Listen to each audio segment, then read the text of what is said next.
बिस्मिल्लाहिर्रहमानिर्रहीम। अस्सलामु अलैकुम स्टूडेंट्स। आज हम फ़िज़िक्स का unit number 4 turning effect of forces जो है वो स्टार्ट कर रहे हैं। ठीक है जी। फोर्सेस के बारे में हमने यूनिट नंबर 3 में पढ़ा था। फोर्स एक ऐसा एजेंट है जो कि जिसकी मदद से आप किसी चीज़ की जो मोशन है उसको स्टॉप कर सकते हैं, या अगर वो रेस्ट में है तो उसको मोशन में ला सकते हैं। ठीक है। अब अगर आप किसी ऐसी बॉडी पे फोर्स लगाएं और वो टर्न करना स्टार्ट कर दे, इसकी एग्जांपल ये है जैसे गाड़ी का टायर रिप्लेस करना हो तो उसके नट खोलने के लिए जो स्पैनर हम यूज़ करते हैं तो उस पर फोर्स लगाते हैं तो वो क्या करता है, रोटेट करता है। तो that is use of turning effect of force. इसी तरह एक और एग्जांपल है, जब हम दरवाज़ा बंद करते हैं, ठीक है, तो वो भी क्या करता है, टर्न करता है, क्लोज़ करने के लिए और ओपन करने के लिए। ठीक है। तो ये टर्निंग इफेक्ट ऑफ फोर्स जो है ये हमारा जो है इस चैप्टर का नाम है। तो इंट्रोडक्शन हो गया। अब हम इसका फर्स्ट टॉपिक की तरफ चलते हैं। फर्स्ट है जी, इसमें आता है लाइक पैरेलल फोर्सेस, और सेकंड है इसमें अनलाइक पैरेलल फोर्सेस।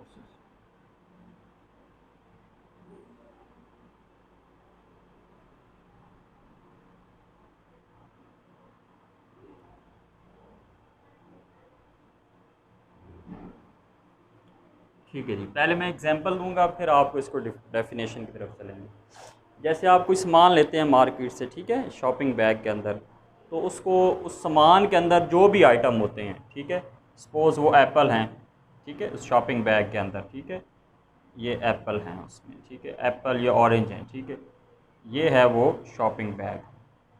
अब इसमें जो इनका वेट है इन सब एप्पल्स का, उसकी डायरेक्शन किस तरफ होगी, डाउनवर्ड्स।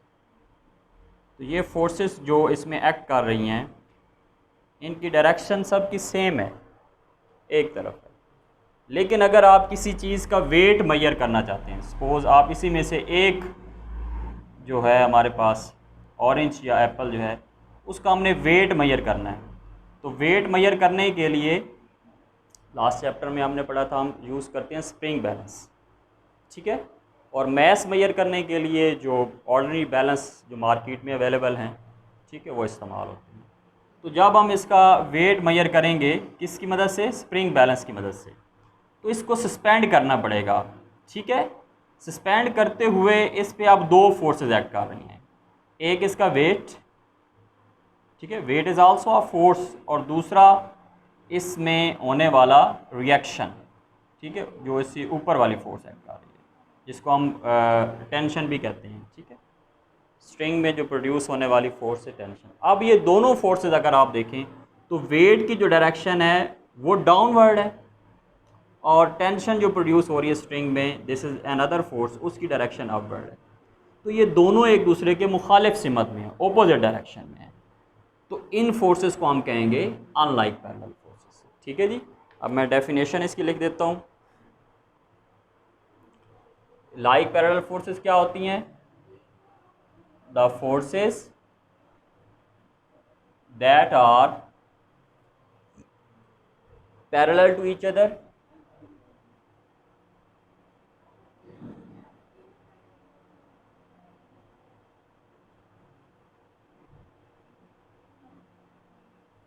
यानी ये वो फोर्सेस हैं जो एक दूसरे के पैरेलल हैं, और इसमें भी ये सेम चीज़ आएगी, the forces that are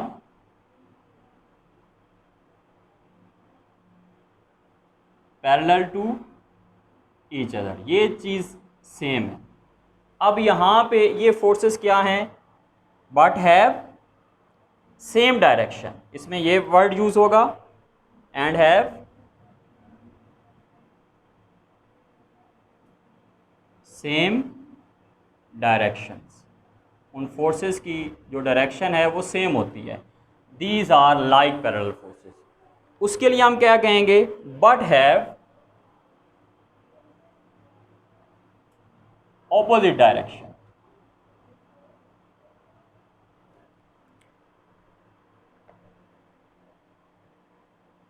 but have opposite direction, या आप लिख सकते हैं but have direction opposite to each other, ये भी लिख सकते हैं बट हैव डायरेक्शन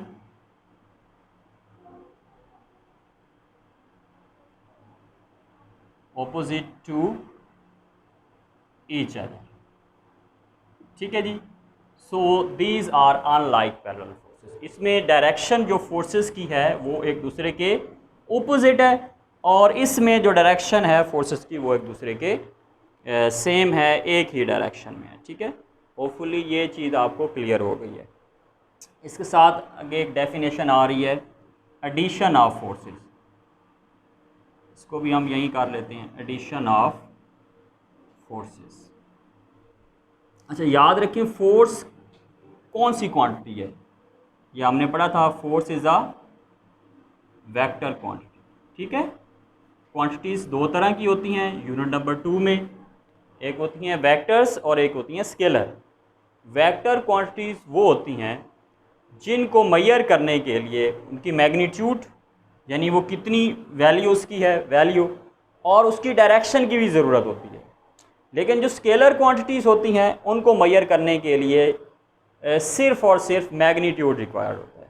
ठीक है, तो फोर्स को मेजर जब हम करेंगे तो इसमें आप याद रखें, इसमें हमने डायरेक्शन भी चाहिए। अब फोर्सेज, अगर फॉर एग्जांपल एक फोर्स है जी कितनी 5 न्यूटन, ठीक है, दूसरी फोर्स एक जगह एक्ट कर रही है वो है 10 न्यूटन। अगर आपसे कोई पूछे जी इसका रिज़ल्ट क्या होगा, तो सिंपल आप ये कहेंगे जिसका रिज़ल्ट है 15 न्यूटन, ऐसे ही कहेंगे, बट दिस इज़ रॉन्ग। ठीक है, फोर्सेस को सिंपल एडिशन मेथड जो है उससे हम ऐड नहीं कर सकते। उसकी रीज़न ये है कि फोर्सेस जो हैं ये वेक्टर क्वांटिटी हैं, इनके लिए हमें इनको ड्रॉ करना पड़ेगा। ठीक है, ड्रॉ करके फिर इनको मेजर कर सकते हैं, इस तरह नहीं है। तो एडिशन ऑफ फोर्सेस क्या है, अगर हमने एक रिजल्टेंट फोर्स निकालनी है तो रिजल्टेंट फोर्स क्या होती है, a resultant force is a single force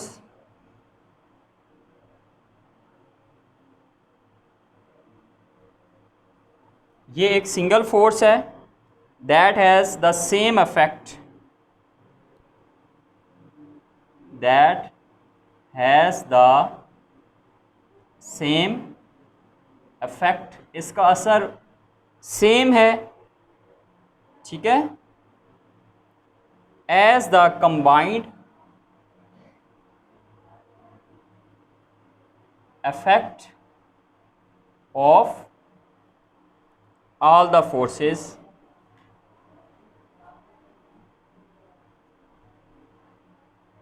to be added, यानी जितनी आप फोर्सेस को ऐड करेंगे। ठीक है, जैसे हमारे पास एक फोर्स है F1 5 न्यूटन, F2 कितनी है 10 न्यूटन है। इन दोनों को जो हम प्लस करेंगे तो प्लस करने के लिए जो हमारे पास रिज़ल्ट आएगा, ठीक है, दैट इज़ कॉल्ड, उसको हम एडिशन ऑफ फोर्स कहेंगे। ठीक है, और उस रिज़ल्ट को हम क्या कहेंगे, रिजल्टिंग फोर्स कहेंगे। ठीक है, अब इसको कैसे ऐड किया जाता है, ये एक और क्वेश्चन है कि हाउ कैन वी ऐड और सब्ट्रैक्ट फोर्सेस। ठीक है, तो इसके लिए एक मेथड है और उस मेथड को क्या कहते हैं हम, हेड टू टेल रूल। ठीक है, इस मेथड की मदद से हम फोर्सेस को आपस में ऐड भी कर सकते हैं और सब्ट्रैक्ट भी कर सकते हैं। जैसा कि बेटा मैं पहले आपको बता चुका हूं कि फोर्सेस जो हैं ये force is a vector quantity, और इसको सिंपल इस तरह ऐड नहीं किया जा सकता। तो अगला क्वेश्चन बच्चों के जहन में आता है, तो फिर इसको कैसे हम ऐड करेंगे। ठीक है, इसके लिए एक अलग मेथड रिकग्नाइज किया गया है और उस मेथड को हम कहेंगे हेड टू टेल रूल। ठीक है जी, तो क्वेश्चन जो है इसका ये बनेगा कि हेड टू टेल रूल के लिए हम क्या क्वेश्चन बनाएंगे। टॉपिक हमारे पास हेड टू टेल रूल है और क्वेश्चन होगा how can we add forces, ये भी हो सकता है, या दूसरा इसकी एक्सरसाइज से क्वेश्चन देख लेते हैं, how can a force, how head to tail rule, question ये होगा how head to tail rule, how head to tail rule helps to find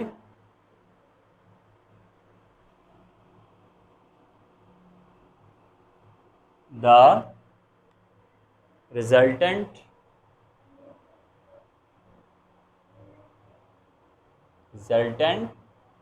of forces. ठीक है, ये एक क्वेश्चन है कि जब हमने रिजल्टेंट फोर्स निकाली, रिजल्टेंट फोर्स क्या है वो हम पहले आपको क्लियर कर चुके हैं कि जब फोर्सेस को ऐड करते हैं तो जो नई फोर्स आती है उसको रिजल्टेंट फोर्स कहते हैं जी।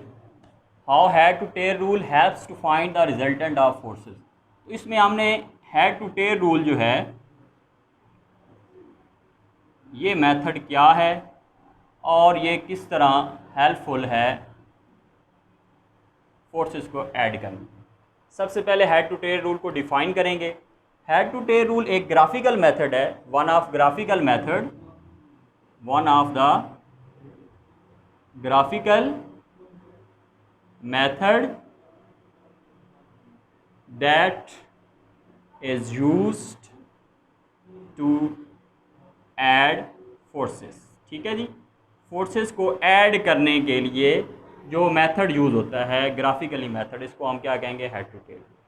अच्छा, अब हाउ कैसे ये होता है, तो ये बुक में तो एक पूरा पैराग्राफ आ रहा है, ठीक है, और मैंने यहाँ आपको स्टेप बाय स्टेप समझा देता हूँ जी। सबसे पहले क्या करना है, जैसे मैंने आपको बताया था हमारे पास फोर्सेस हैं, एक फोर्स F1 है और दूसरी फोर्स जो है वो F2 है। And you know forces are vector quantity. आप कह सकते हैं कि एक हमारे पास वेक्टर A है और दूसरा वेक्टर हमारे पास B है। ठीक है, तो वेक्टर A और B को हम कैसे आपस में ऐड करेंगे। ठीक है, तो सबसे पहले हम एक लेंगे स्केल लेंगे। First select a suitable scale, एक स्केल बनाएंगे इसमें। ठीक है, first select a suitable scale, then draw the vectors.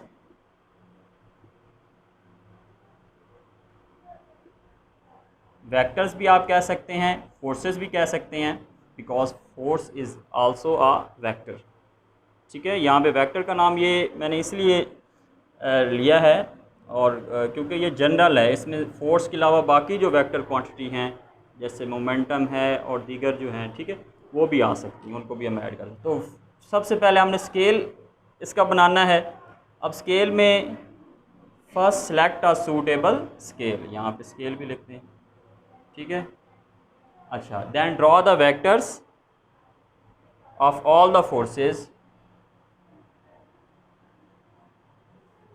Forces according to this scale. ठीक है जी,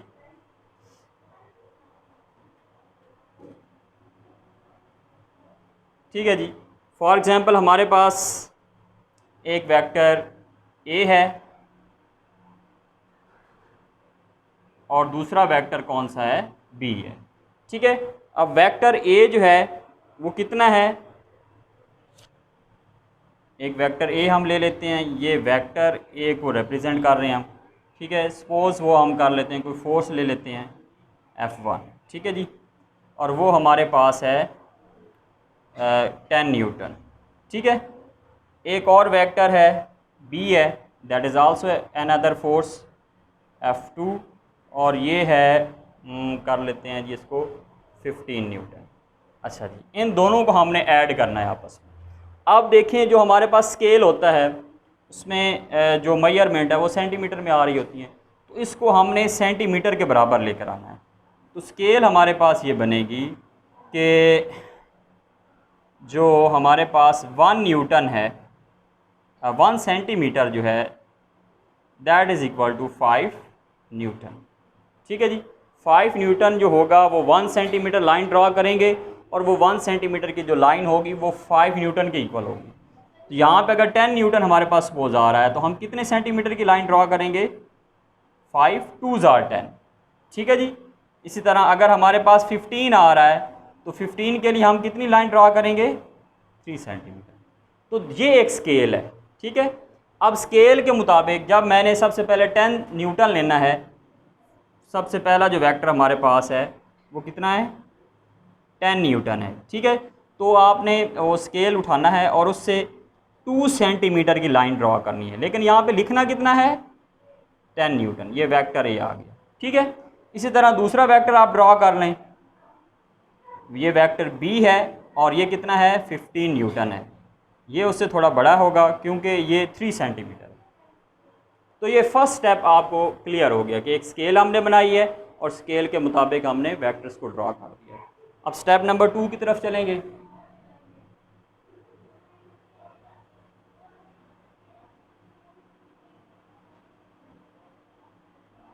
जी, अब हमने इनको ज्वाइन करना है।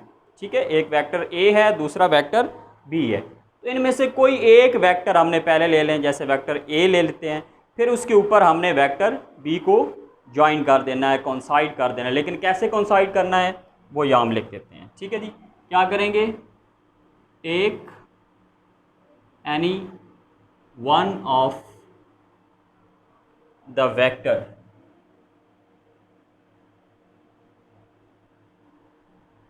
As first vector.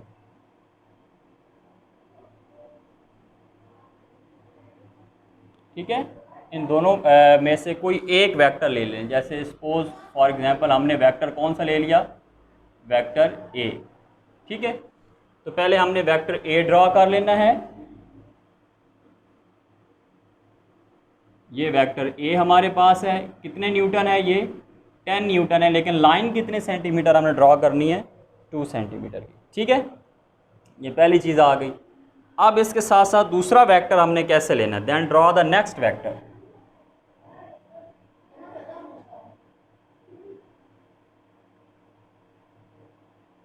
Next vector, फिर हमने नेक्स्ट वेक्टर जो है कौन सा है, बी ड्रॉ करना है। कैसे, सच दैट कि उस वेक्टर की जो टेल है, ये एरो वाला जो सिरा होता है ना, एरो, इसको हेड कहते हैं, एरो पॉइंट को, और दूसरा जो साइड होती है एरो के बगैर उसको टेल कहते हैं। दूसरा ये जो इसकी टेल है, ठीक है, दैट इट्स टेल कॉन्साइड, ये ज्वाइन करे with the head of first vector. Second जो हमने वेक्टर लेना है, ठीक है, वो कौन सा था हमारे पास, वेक्टर बी। कैसे हम लेना है कि उसकी टेल जो है फर्स्ट के हेड के साथ ज्वाइन कर, ये हमारे पास सेकंड स्टेप हो गया। अब लास्ट स्टेप की तरफ हम चलते हैं। और अगर इसी तरह ये हमारे पास कितने वेक्टर थे, 2 थे, अगर यहाँ पे एक और वेक्टर होता सी, उसको भी ऐसे करते, उसकी जो टेल है इसके साथ ज्वाइन हो जाती। ठीक है, अगर डी है तो इस तरह सो एंड सो ऑन, ऐसे ऐसे वो चलते रहते।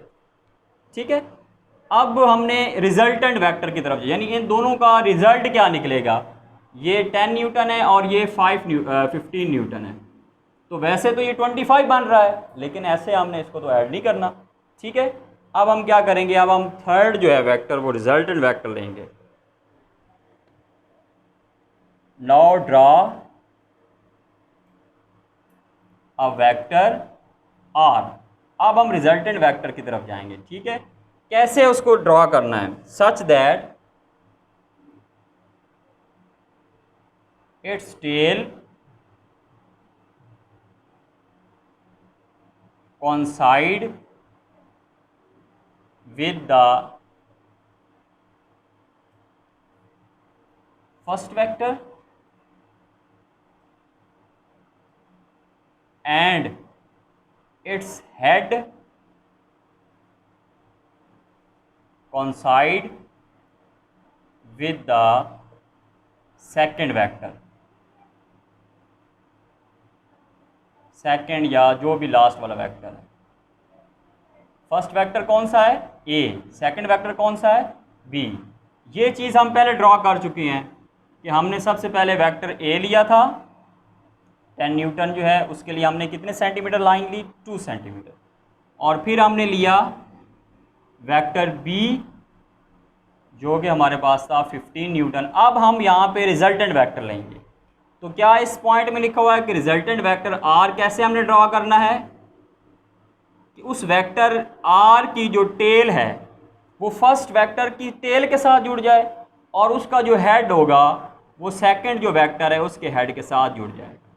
ठीक है, यहाँ हेड थोड़े से मैच हो गए हैं, ये इसका हेड है और ये इसका हेड है, तो इस तरह ये आपस में मिल जाएंगे। अब हमने क्या करना है, इसको मेजर करना है कि ये कितने सेंटीमीटर है। इसको हमने मेजर करके ड्रॉ किया था, that is 2 centimetre and that was 3 centimetre.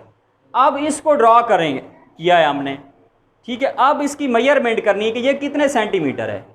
अगर ये 2 है, ये 3 है, और सपोज ये बनता है 4 सेंटीमीटर, ठीक है। अगर ये 4 सेंटीमीटर बनता है रिजल्टेंट वेक्टर, तो आप मुझे बताएं 4 सेंटीमीटर का मतलब क्या है, मल्टीप्लाइड बाय 5 न्यूटन। तो 4 मल्टीप्लाइड बाय 5, तो ये तो बन गया, ये कितना हो गया 20 न्यूटन मल्टीप्लाइड बाय, देखा ना 1 सेंटीमीटर 5 के है, 3 15 के है, और अगर 4 होगा तो वो 20 के होगा। तो ये 20 न्यूटन इसका आया, लेकिन एक्चुअली इसको प्लस करें तो कितना आंसर आ रहा है 25, ठीक है। तो ये एक मेथड है जिससे हम वेक्टर्स को आपस में ड्रॉ कर सकते हैं, ठीक है। इस चैप्टर के 2 मेन टॉपिक हैं और इसमें ये फर्स्ट मेन टॉपिक हमने डिस्कस कर लिया।